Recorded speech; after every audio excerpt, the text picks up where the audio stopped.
Hi, I'm Ryan Oman. And I'm Nicole Oman. And together we are the Empowering Omens with the Golden Collective.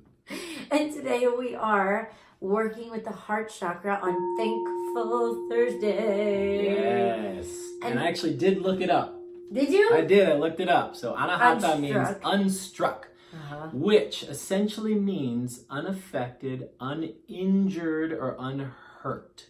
So essentially, the heart chakra is so powerful that you can't hurt it. It can't be struck. That's actually something I learned in a ceremony once. I was doing an ayahuasca ceremony and I was working with some broken heart energy, and they showed me that it was just almost like a crab or a lobster letting go of a shell. Shedding. Yeah, so it wasn't that I wasn't whole, and it wasn't that my heart was broken. It was something out the external shell of my heart. So it was the breaking up of betrayals, breaking up of protection, breaking up of the isolation, breaking up of all the wounding or the suffering that I had around having feel betrayed or having my heart broken or being disappointed or being resentful for someone because they didn't do what I wanted them to do, but it had nothing to do with the actual heart. The center of the heart honors love in all its forms, whether it's heartbreak or whether it's success. Yeah. And so I think that's the unstruck, is the truth of it is it's never broken. You're never broken. Right. And with that, this week we're talking about attraction. And so we have to look at all those places where we felt rejected in the past, or what we're attracting. So there's judgment around what we're attracting. We never have a lack of attraction. You're attracting the good and the bad. But can we honor both? Can we have balance with both and realize that maybe the heart is pulling in things that maybe we don't understand yet, but it's for us to crack open one of those hard shelled layers. Yeah, and so I think last week we spoke about the toroidal field and this idea that it is in the center, the heart chakra is in the center of all 7 chakras, and the toroidal field will go up and through the chakras, go outside and come back in, very much like the magnetism you see around the earth, or that you don't see around the earth, but there are certain scientific instruments that can demonstrate it. And we've seen lots of interpretations of that. As a matter of fact, I think last week we put up a picture of Alex Gray's toroidal field around the earth, which is a very great visual representation. So you can go back and look at our old posts on Instagram for that one. But the idea is basically that the toroidal field is a big magnet, and it's going to attract whatever it is that you're putting out. Okay, so if you're putting out what you want, then it will attract that back. But if you're putting out what you don't want, it will also attract that back, because it doesn't really work in a negative situation. It just knows to attract. So whatever you're putting out there will come back to you. And so now it's time to finish that old cycle. I think we're coming into a time of completion of an old cycle here, and that means that that we need to let go of all those old things that are holding us back from attracting the new things that we want. And so in order to do that, you have to take responsibility for your past, the things that you have attracted, and let them go. And let go of the resentment of it more than anything. It's not even about let it go of the attachment that it wasn't exactly what you wanted. But it's that kind of old song and saying that you can't always get what you want, but when you really have a bit of hindsight, when you try sometimes, you might find you just get what you need. Mm-hmm. And hindsight shows you that, where in the moment it feels very painful, a situation or a heartbreak or a rejection or someone breaking up with you or divorce, all of that can feel extremely horrible at the moment, but later sometimes you find it was a redirection, it was dodging a bullet, it was a learning, a breaking open experience for you. And what I found, me and Ryan went through a bad breakup in the middle of our relationship before we were married, and we didn't like each other. We were really resentful. We were really bitter and angry towards each other. But as that 2-year process of us on and off went through, 10 years later, now we're married and have 2 children, because we had to go through a break.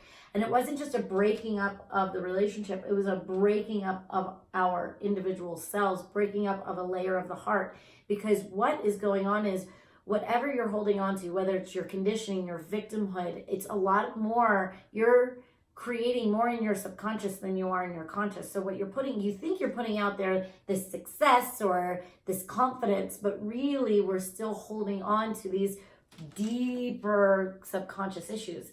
And here we are in the silence card. And the only way to get to those is to get beyond this mind of what we think or what we think we're aware of, and go to a deeper sense of awareness, which is in the sensations themselves, in the feelings themselves. Something might arise like an emotion. Today I woke up with, I called it kind of like the water of the heart. I felt like all this emotion in my heart, it wasn't attached to anything. So I ended up putting on some music and dancing with it, and I started to cry. And that in itself is a release of the subconscious. Yeah, and I think that if you're able to accept the past and those things that are unacceptable, those things that have hurt you so deeply, that's where the true healing comes from. And that's when you find yourself in that place of silence or neutrality, then you can start to attract the things that you really want, attract the things you really desire, that you really need. And so that maturation of accepting the past, accepting the unacceptable, will drop you into that silent place of newness, of the void, if you will, where new things can be attracted to you. So this is a good time for you to stop and breathe and focus on your breath. The heart chakra is in control of the breath. Remember, it's in the center of the chest. So it's not just the heart, the physical heart, but it's also the lungs. So when you breathe during the meditation today, I want you to breathe deeply and think of that thing or that person or that experience that hurt you deeply in the past, and accept it, even if it's unacceptable. And even if it hurts, especially if it hurts, get in there, feel the pain, and allow it to transform and transmute. And then once you find that place of silence and you're in that neutral place, which may take some work to get there, you will be able to manifest and attract much more easily, because you'll be coming from a neutral place and you get to make a choice as to what you're bringing in. And I think the big thing is it might take a little work, but it actually takes more surrender. It's a deeper state of trust of the heart, trust of the soul, and trust of the experience that the soul is attracting. The things that hurt us the most really do awaken us. It can bring us to our deepest and most humble spiritual awakening, and really bring us home to ourself and realize what is important. When we're wanting to attract, a lot of times we're trying to attract from the ego, and we're wanting to attract big grandiose things. But really, when we really connect to that heart, the heart tells us to simplify. And a lot of times we're breaking our own heart because we're wanting more and more and more, and our expectations are too high, or what we're wanting isn't really for us. It's more filling a void or dressing the ego. And so when you go into the truth, the silence, and the stillness of the heart, you will find that watching your daughter eat lunch might be the thankful blessing that you actually needed, is just to calm down, stay in the moment, go into deeper feelings. And the deeper feelings that you're actually looking for is a state of trust, a state of peace, a state of faith, and the deepest is a state of pure grace. Yeah, and so grace is only achieved if you are in that void space, if you're allowing God or the universe or higher consciousness or your higher self to come in and surprise you. If you've got your mind made up, and this is what you have to have, this is what you want, or this is what you have desire, to have. this is exactly how it's supposed to be, it doesn't create space to allow grace to come in and surprise you. So if you are looking to be calculated and have everything planned out for you, there's no space or there's no room for surprise. And so as we get into this meditation today, I want you to think of it as an exfoliation meditation. We're going to get rid of the past. We're going to let go of those old wounds, and they may be painful, and if they are, then go even deeper in there and just trust that the unstruckness of the heart chakra. The idea that you are whole, no matter what your experiences may be, you are still whole at the deepest part of you, no matter how painful it is. You're still whole. So let's breathe in that pain. We really want to take it in. We want to take ownership of it. Take ownership of the past. Take ownership of the wounding. And then we're going to transmute it in that deep, silent space within. So you might even pause the breath today for a moment. Give yourself a few breaths or a few moments to hold that breath in that silent space, that deep, silent space. And then as you exhale, we're going to exhale grace. What we're doing is we're freeing up space so that grace can now come in and take over that part that we're not so sure about, that we think we know, but maybe we should allow something to come in and do it for us, okay? So I want you guys to breathe in, again, breathing in the thoughts of the things that hurt you, the pain, the feeling, or even especially. The sensation, the feeling, the yeah, sensation. Exactly. And then we're going to hold that breath for just a few moments and allow yourself to be in that deep space, especially what I usually do when I'm playing the bowl is as I'm letting the chant out, I'm actually exhaling, and then I hold my breath as Nikki does her talk, and then I go ahead and exhale. So I'm inviting you to hold your breath with me while Nikki does her talk, and then together we'll all exhale and create room for grace. Grace. So Ryan is holding the heart chakra bowl. This is the lower heart. So these are all those layers that we're holding on to from our past, from our conditioning, from our lineage, from all the things, right? And so this one is really letting go and shedding those woundings, those human woundings that we have. And then this gold bowl is inviting in a deeper sense of the high heart, where we go into compassion, when we go into understanding, when we go into forgiveness, when we go into those deeper resonance of faith and trust and pixie dust and unconditional love. So Ryan will be really playing that bowl, and I'm going to come in when we're bringing in grace. Okay? So every time we go into that grace mode, I'll start playing that bowl. Okie dokie. Okay?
All right. So I want to invite you all day today is to connect back into that heart. Trust what you're attracting. Even if you're attracting traffic, trust what you are attracting. The more that you trust, the more that you're in alignment with your great creation, which is your life. And as we begin to stay more silent with what is, we can let go of the things that maybe we don't need to learn from anymore because pain might not be the way anymore. Pain, you might have transcended through learning from the hard lessons and finally into more of the joy, the grace, and the play of life. So can we complete the old cycle of pain and attract from this still place? Yeah, and speaking of attraction, we would love for you to attract more people to come and check out these videos. So if you believe in what we're saying and you really feel like it's something that your friends or family need to hear, please share along. And also remember to turn on the little bell here on YouTube to let you know notifications when we post. And if you are feeling super connected and you're ready to dive deeper into your process, please feel free to join the Golden Collective, where you'll have a community to support you through your process. We had a few new members this week, and Yes. it's really amazing to see the new tribe coming in and seeing the new like-minded soul family coming into our group. It's really fun. It is. It's really fun to get to know you guys. And we're too. very grateful. On Thankful Thursday. On Thankful Thursday. Oh, the best time to be grateful. Exactly. There's never a bad time to be grateful, but That's true. Thankful Thursday, we're giving you permission. Be grateful. Be grateful today. All day long. At least today. Thank you guys for joining us, and we will see you tomorrow for Fearless Friday right here in our throat chakra. All right, see you tomorrow. Namaste.